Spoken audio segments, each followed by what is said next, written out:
Hello, Joe, and hello, everyone out there in Strata land. How are you? All good. How are you? Fabulous, thank you. So, welcome once again to all of our viewers out there. This is another SCA Supporting Strata webinar, number 7 in our series since COVID-19 obviously landed and how we've responded. Now, today we have a very special guest to you. We've got a guest who has been bunkered down in hard lockdown over in New Zealand. So I'm very, very delighted to have Joe Barreto, who is the president of SCA New Zealand, a director of the 101 Property Group, and a member of the Property Council. So, Joe, welcome. Thanks, Chris. No, absolutely. Now, you're my sole guest on here today because we really want to understand what the experience is like across the ditch, because you're well ahead of us in terms of the lockdown. You have the very real experience of being a strata manager who can hopefully give us some insights, some tips, and obviously a few things that we might want to avoid in terms of how you've dealt with those challenges, which I'm sure have been significant. So take me back to when and how your preparedness sort of hit, and what was your level of experience like when this came, and obviously the more immediate impact when it first hit New Zealand. Yeah, I think in fairness for us, the biggest challenge has just been how rapidly it's happened. So we went to alert level 2 on the Saturday, to 3 on the Monday, and had basically 72 hours until we were in stage 4. So that was a pretty big turnaround for us in terms of what was needed, both on an operational level and a practical level. And, 72 hours notice just to deal with everything that needed to be dealt with and get our heads around it was by no means the biggest challenge. And it still continues to be, in that we've all been, to a certain degree, winging it. And, we're all thrown in the deep end. And that's been good as well because, we're all in it together and we're finding out as we find out. But it means we haven't had the level of preparation and probably foresight that you guys are lucky enough to have. I don't know if that's a bit glass half full. I mean, I know we're all challenged by it, but certainly it's been an eye-opener and we're learning as we go. Look, I want to unpack that. So you're in stage 4 lockdown, they call it, so a hard lockdown in context of where we are. So what limitations are imposed on you? And then let's talk about what implications they have as a strata manager. So complete essential services for everything. So you are not meant to leave the house other than with your bubble. So that's the residency that you're in.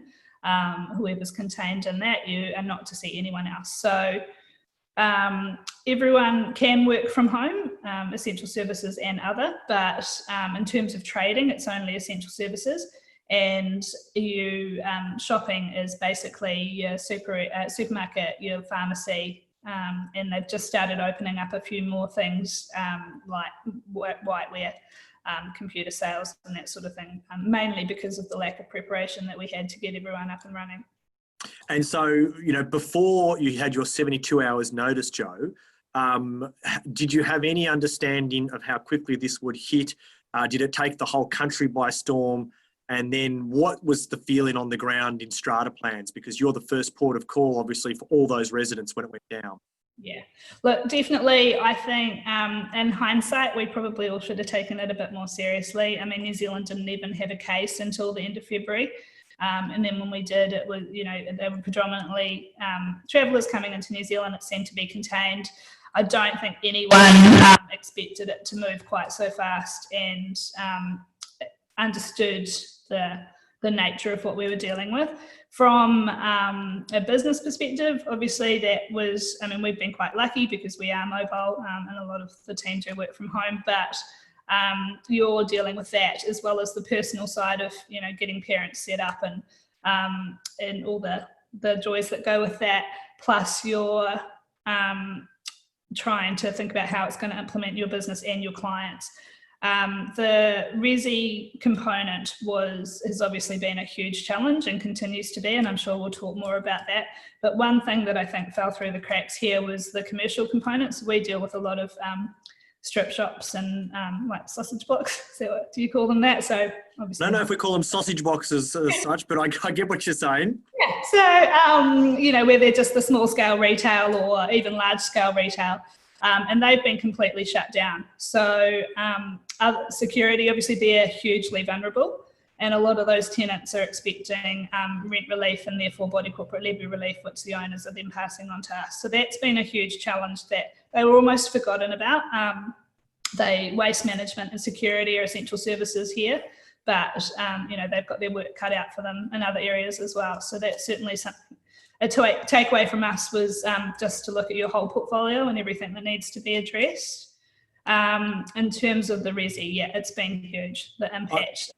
You've given me a lot of items there to touch on, but for those who have just joined us, and I see a few have come online more recently, we have Jo Barreto, who is the SCA president for New Zealand, as well as the director of Property 101 and member of the Property Council in New Zealand, giving us a real on-the-ground experience. And Jo, I guess the 72 hours notice, you just mentioned there that as an industry, you had to deal with how you dealt with your own personal accountability around your families, you know, your extended families, your businesses.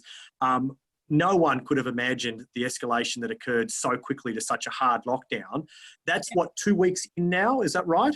Yeah, so we're in our second full week now. So it was midnight Wednesday, I think the 25th, that we locked down. So yeah, it'll be 2 weeks on Wednesday. And do you feel now that you've settled into a bit of an acceptance, or at least the strata communities you manage have accepting their reality?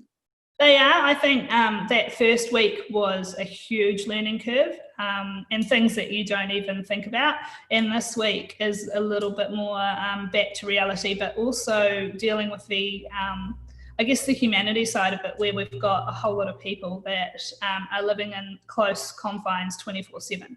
And, you know, the amount of time you can spend on things that seem trivial in the scheme of things. But, you know, people have a lot more time on their hands if they're, you know, if they are set up or they're not working, they're at home, they start to notice things. And also everyone's emotions are pretty highly strung, we're finding. So things tend to escalate quite quickly. And that's definitely, I mean, today has just been, we probably should have done this last week, because today's been out of control. Well, you and I have spoken a couple of times since this started, and you are, in your words, swamped by owner inquiry and the emotion that just keeps pouring through. And that's a similar experience that some of our managers are having, but I guess because we're in a lighter stage of lockdown in relative terms to you, do you think it's because of the severity of the manner with which it hit and the unpreparedness, if I could say that, of the general community, that the frustration has been borne by the strata manager? I mean, what sort of stuff are they sending to you on a regular basis?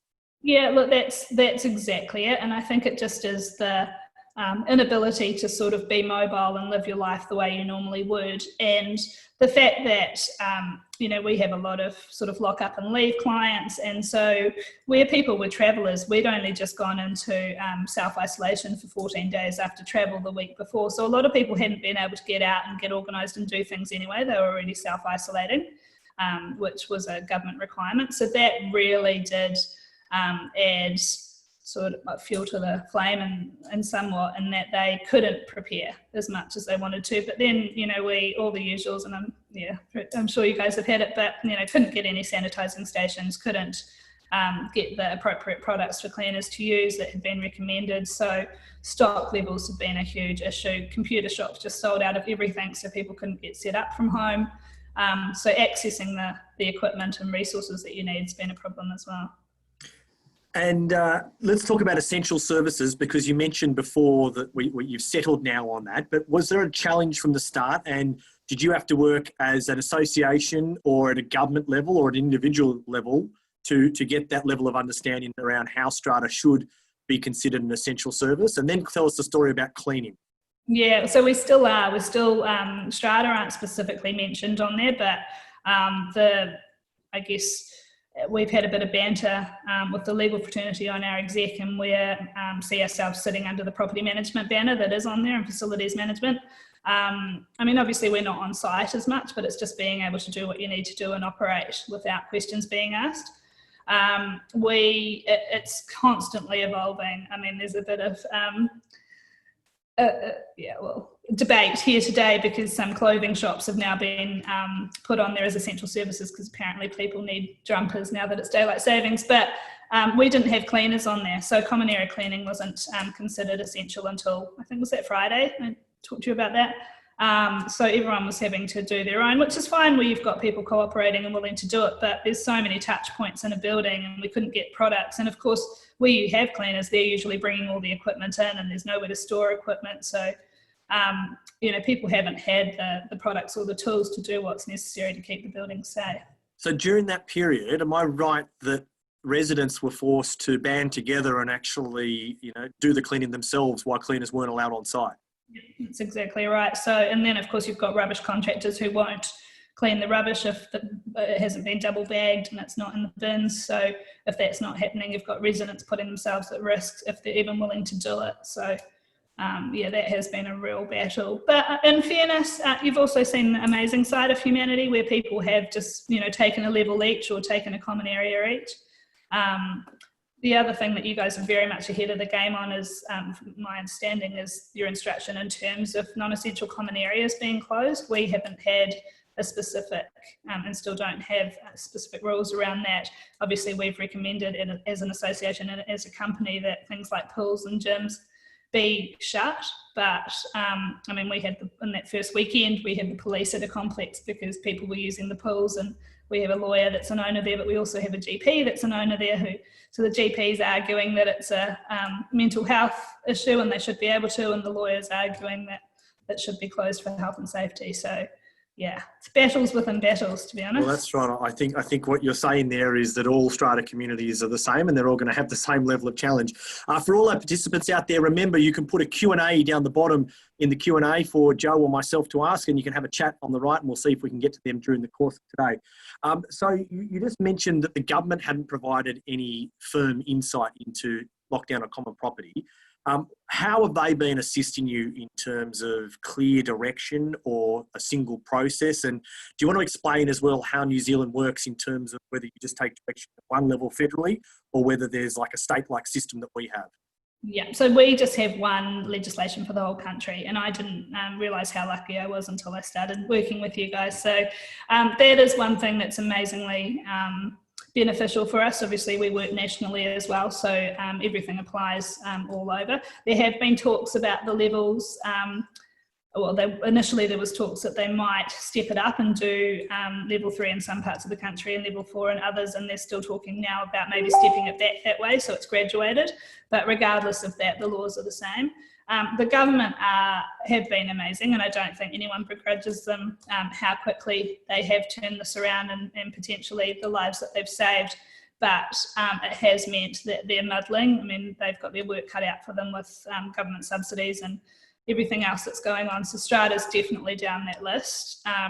Even the concepts of settlements, we've got a couple of new developments that were due to settle just after Easter, and you know, some people are some developers are calling in settlements and you can't do your pre-purchase inspections, others aren't. So it's we haven't had the governance structure that you seem to have, and everyone's just sort of winging it, picking it work for them where they can. So you just mentioned that the developers are still trying to, in some cases, complete developments. Do you have the equivalent of a Strata Search or a pre-completion certificate that gets issued for the property transactions? And are you still conducting those? Yeah, so we have disclosure regimes that we have to issue, but in terms of physical inspections, they're not actually contractual. So while they are in their sale and purchases, they can call on settlement without them. Some schemes offering virtual ones where they've got a live-in building manager or an agent that's willing to do that. They're just doing them with drones and technology, but still it's a difficult time to be trying to raise finance even if you knew it was coming when there's so much uncertainty out there. So that is really causing a bit of a stir. Sure.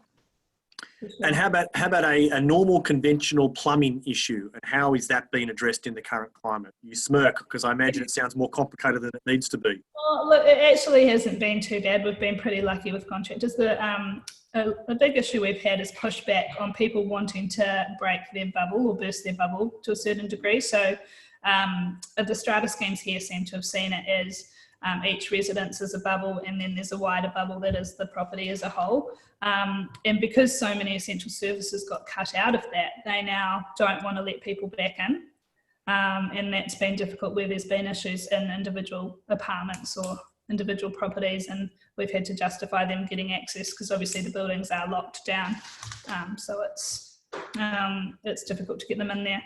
But there are people around, and we have had great communication from the contractors that are operating to let us know in advance that they're around and working. So. And you mentioned there, you're in lockdown. And you also touched on the fact that commercial buildings were a little bit different.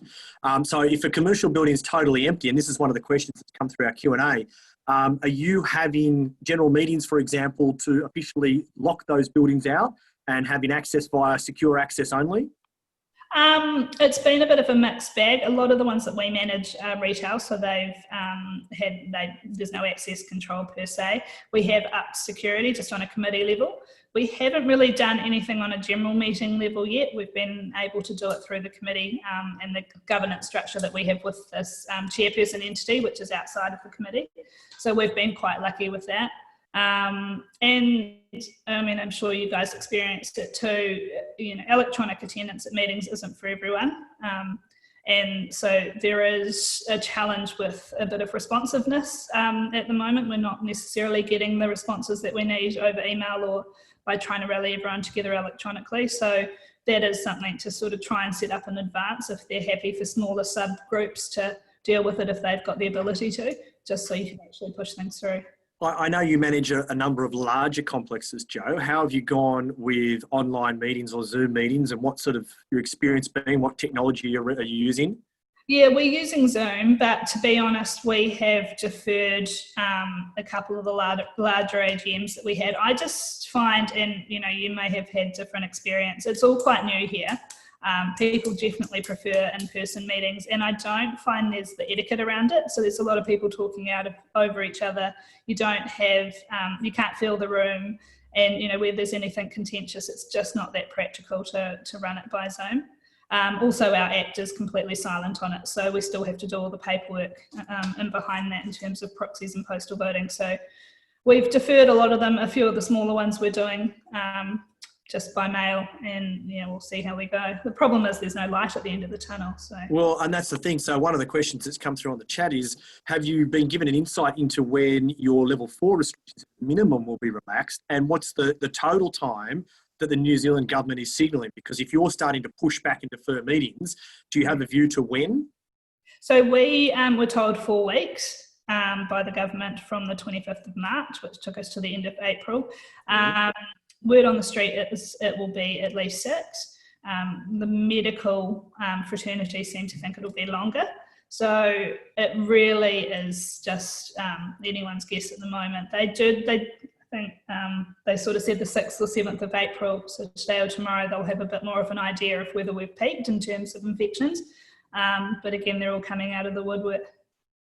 And so, if you're expecting this like us, and Australia is, and we were discussing this offline a bit earlier, Australia is not quite at level 4, but we're likely to have much more sustained level 3 lockdowns for a longer period of time to flatten our curve and make sure that we can go through it.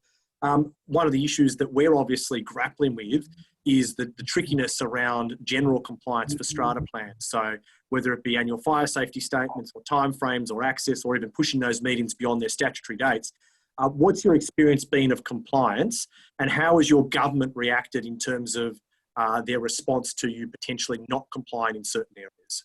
So we've done submissions as SCA and as Property 101 Group, ADLS, Auckland District Law Society, and NZLS, the New Zealand Law Society, have both done the same, and we've actually collaborated on those in terms of the compliance nature. So we're 15 months after the last AGM. And there will be a few of those. So the other challenge here, of course, which you guys I don't think have, is 31 March is our end of financial year. So it's a massive time for us. All your schemes have the same end of financial year date? No, but the majority do have 31 March, to be honest. So they do trickle through the year. And a lot of resident societies, incorporated societies, have 31 March under their constitutions. So it is a big time for any strata company, and that's going to be challenging. But look, I don't think MB will have the time or resource to be enforcing any of that. And it's just going to be about working through and doing what we can do. Health and safety is first, right? Yeah, well, look, I mean, it is, that's exactly right. But the challenge is having the authorities and the compliance, regulators on the same page there, that we do need to accept that it's not business as usual. I mean, how are your tribunals working? You mentioned before that you have behavioural issues from people living on top of each other. What's your experience with tribunals? So we didn't have any that were scheduled over this time, but I think we're about to have some now. And we haven't heard back in terms of applications and when they're being set. And our understanding is that the court system is running apart from jury trials, and whether they'll offer it as an online service or not, we haven't had confirmation yet. Okay, and then so going back to the advice and the challenges that you're having, it sounds like it's almost replicating ours, but you're obviously in a fast forward, hopeful position where you can give us some advice. Cash flow management and levies. Let's talk about the impact and the really real financial impact now on lot owners. So what's the levy position like? It's not too bad at this stage, but again, a lot of our levies are annually, 6 monthly or quarterly, so we will start to see that. Certainly we've had a lot of the commercials writing into us saying they've given rent relief, and so they'd also like body corporate relief. No bad pushback in terms of the resis at this stage, but I can see it coming. And the take from an SCA exec level is that each body corporate has a debt collection policy, and we have guidance under the Act, and we'll just be enforcing that because they still have their OPEX to pay. They've got insurance, utilities, all the essentials. So your default rates haven't increased significantly or noticeably? Not yet, but it's only the second weekend. Yeah.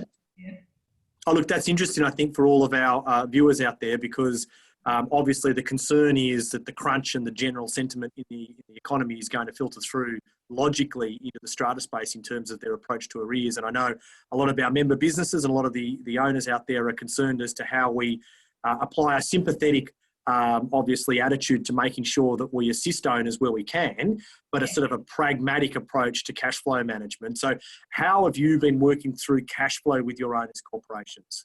Again, it's really case by case. We've got a couple of big remedial projects on at the moment, and that's been challenging. So buildings that have got shrink wrap or scaffold up, that's costing them a few thousand a day that they can't do anything about. And so as we work through the next couple of weeks and deal with, at the moment, it's honestly just crisis management. So as things like that come to terms and how we're going to deal with these projects that push out, that's going to be a serious issue for us. We have long-term maintenance funds which body corporates can resolve to dip into on a statutory level, and I suspect that will happen for some of them, so they may just not have the future planning that they've expected to. But on an actual enforcement of debt collection level, it's really case by case, and it does seem to come down to the committee. A lot of them are just, it is what it is, and others are saying, let's take a step back and not do anything about it and see what happens when we come out the other side. Okay, and have all the other management companies taken a similar approach? Yeah. Yeah. So you haven't had to have a consistent approach. It's more been suck and see, and so far the consumers are being almost business as usual, if I could say that. Yeah, it really has been.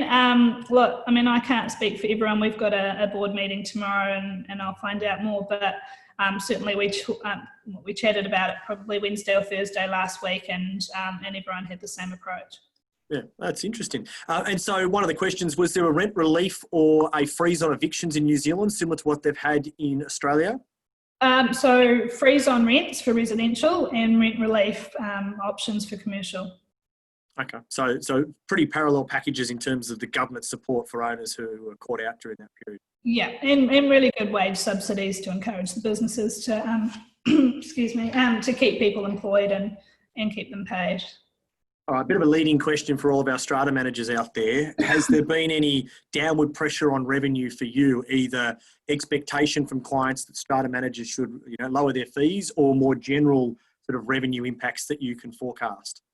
Well, I mean, I'm sure that like us, you often get the misunderstanding or the education's not there, where they think everything that they pay to us comes to us. So certainly we're getting that on that level, and that everyone's sort of saying, we don't want to pay you as much.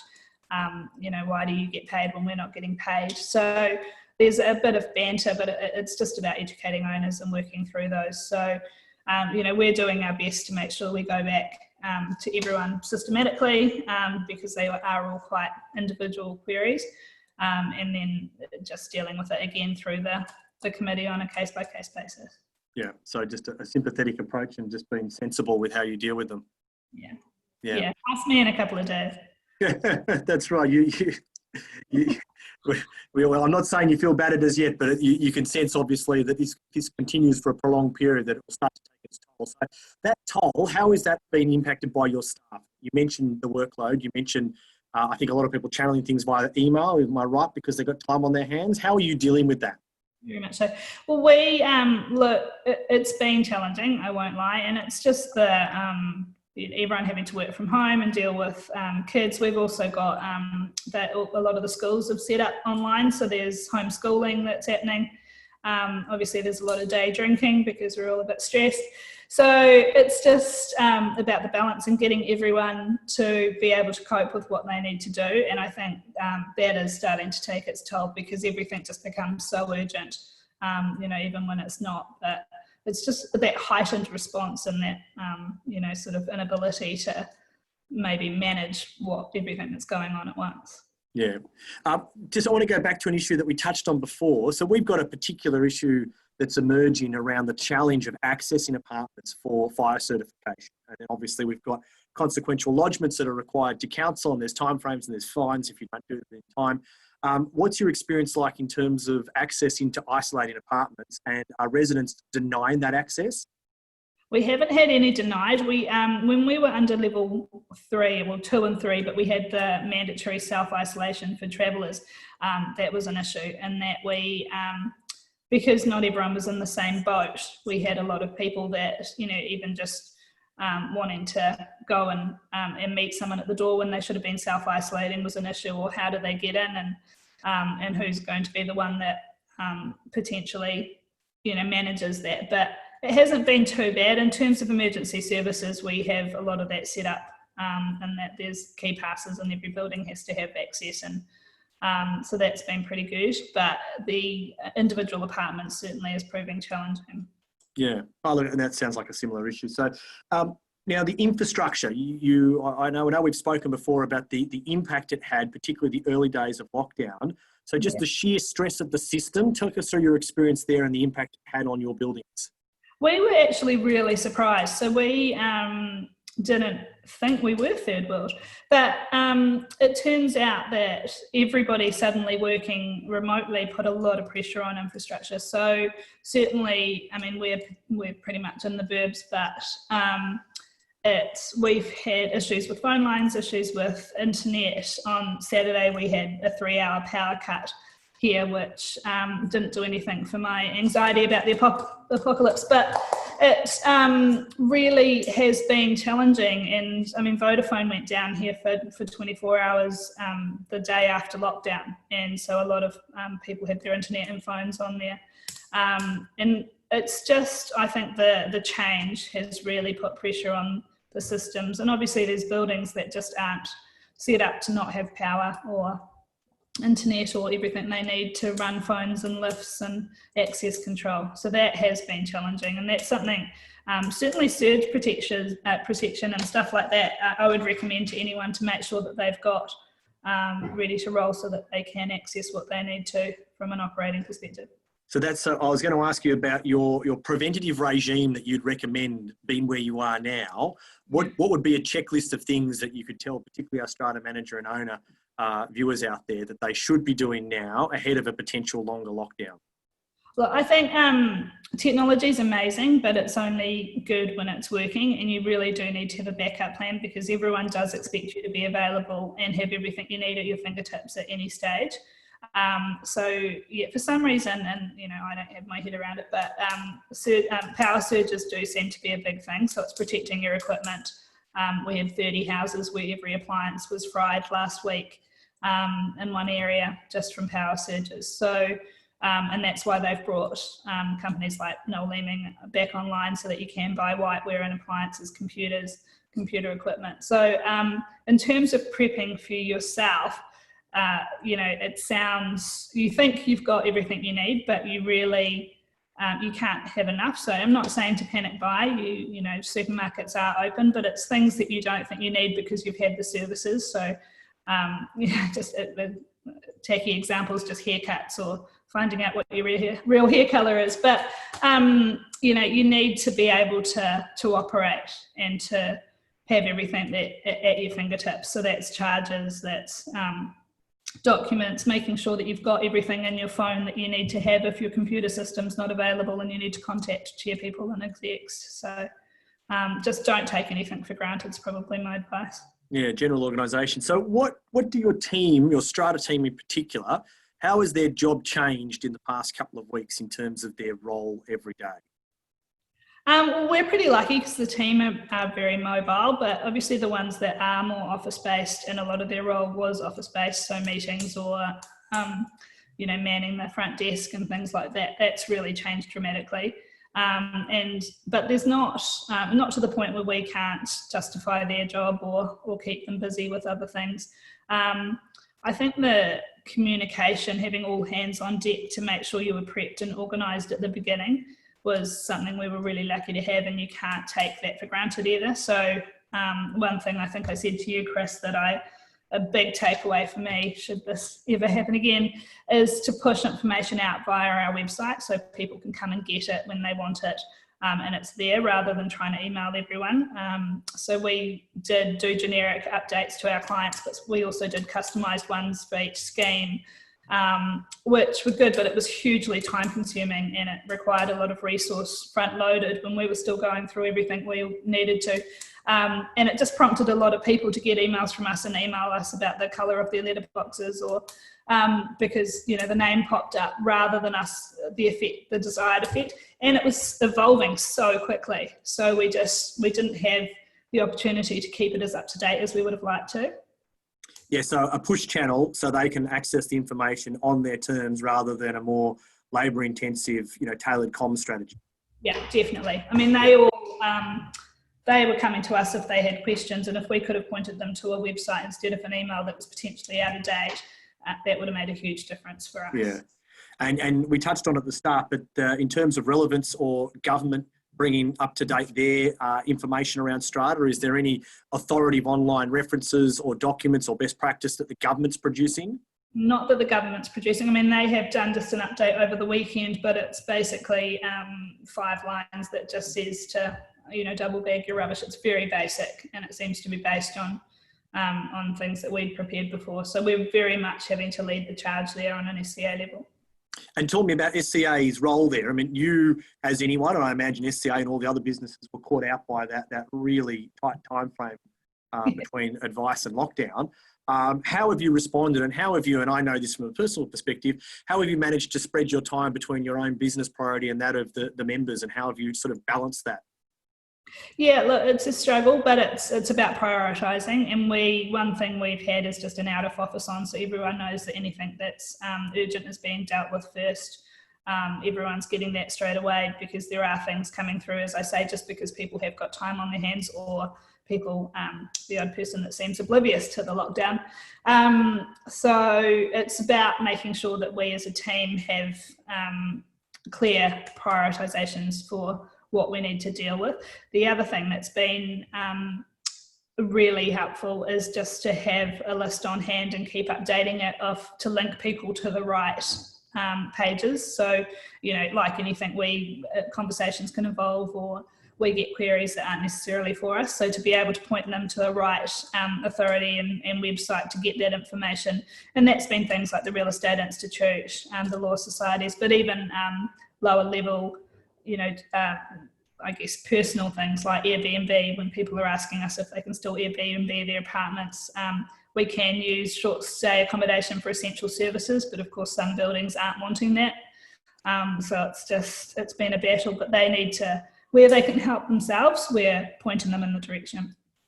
Yeah, so using your website and other channels as a sort of a guide out to any self-serve type comms strategy you could do. Definitely, yeah. Yeah. Now, tell me, you're trialling fogging. Firstly, tell everyone what fogging is and what it's supposed to do. Yeah, well, look, it's new. We haven't had it yet, and we're going through the paperwork on a building now, and it's a little bit more detailed than we expected, but it's a service that they use in a lot of dairy factories, so my husband was familiar with it, but essentially it's just a mist that they spray into the area. They've got a product now that lasts for 30 days and will kill the virus. The issue that we've got is some cleaning products will obviously on the surfaces will be detrimental to that, but you know, a few complexes are thinking it's better than nothing, especially where they've got large common areas, car parks and lobbies and that sort of thing. So watch this space. We're trying the first one, I think, Monday next week. Yeah, I mean, and I think if I read correctly about fogging, it can give you up to almost a month cover on certain services. Yeah, so they're saying 30 days. Yeah. Yeah, crazy. I mean, that'd be.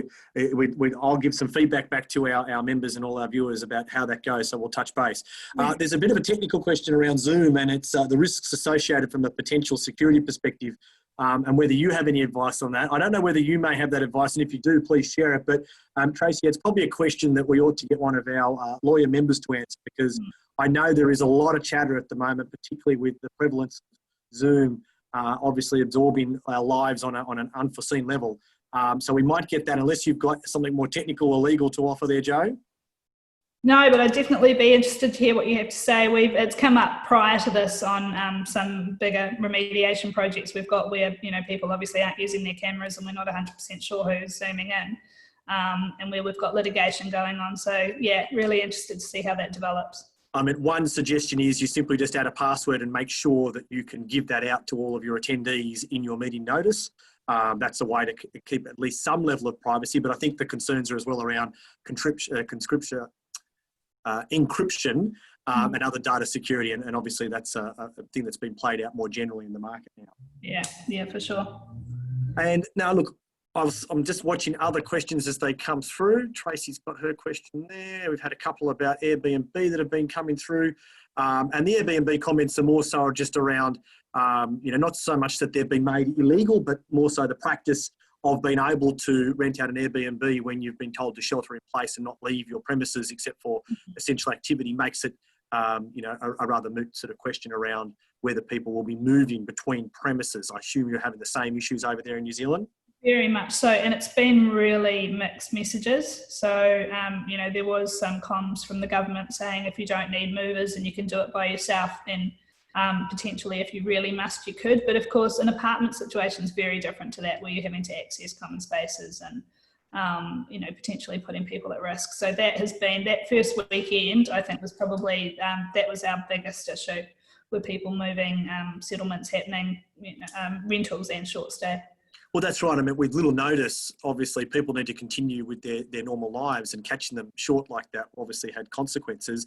I think the benefit we've had in a more protracted sort of lockdown is that we've been more aware and can plan better. And now that we understand that this is likely to be the new norm for some time, we just need to adapt to that. Just on Airbnb continues to be around the world a bit of a lightning rod for activity on these. So I do think we're not going to see much activity in the short term while countries around the world have a lockdown in place. But like you, we're interested to see how short-term rental management sort of gets rolled out, because clearly there's some issues that need to be sorted there. But they're probably a tomorrow problem in terms of some of the other challenges we're facing. So in summary, and I know that we've sort of used all of our questions up now, some practical takeouts around what you would see as being a great thing for managers who are looking today, or for owners who are watching, or for suppliers. Give me a couple of things that you think are absolutely critical from your experience that we can convey your wisdom to our members. Well, I mean, I can't reiterate enough that you need to communicate, but you need to make sure that you agree on some policies and the management of that internally. So how are you going to do it, how are you going to roll it out, and who's going to update it, and consistencies with that. Every day there's changes here, and so keeping on top of that's almost a full-time job in terms of what you can and can't do. They're getting more and more stricter. I mean, people are now getting arrested for surfing, which has been for Kiwis is a big thing. So that needs to be managed, and it needs to be done really well for us all to get through this.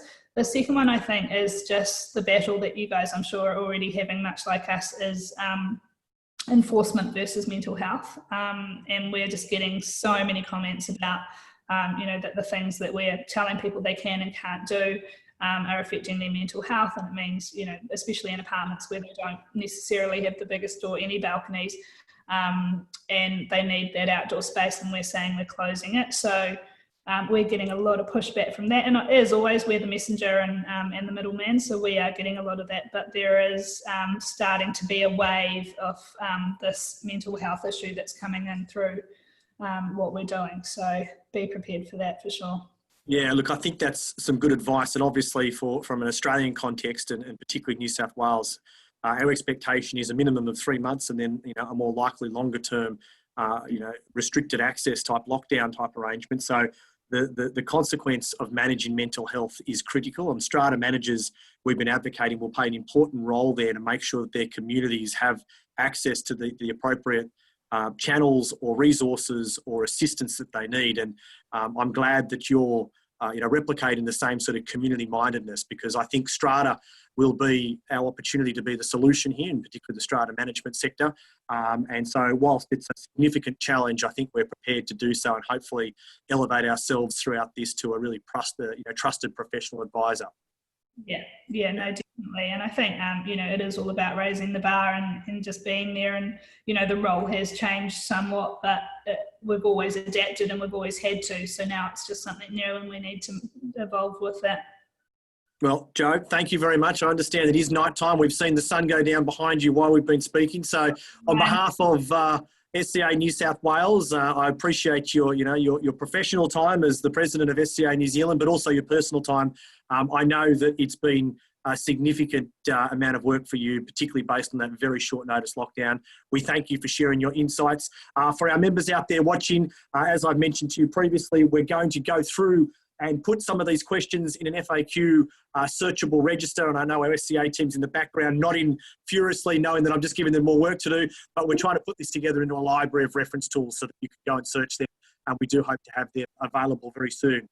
Thank you everyone again for coming, for spending your time in the afternoon. Appreciate once again, Jo, for your time. Everyone, stay safe.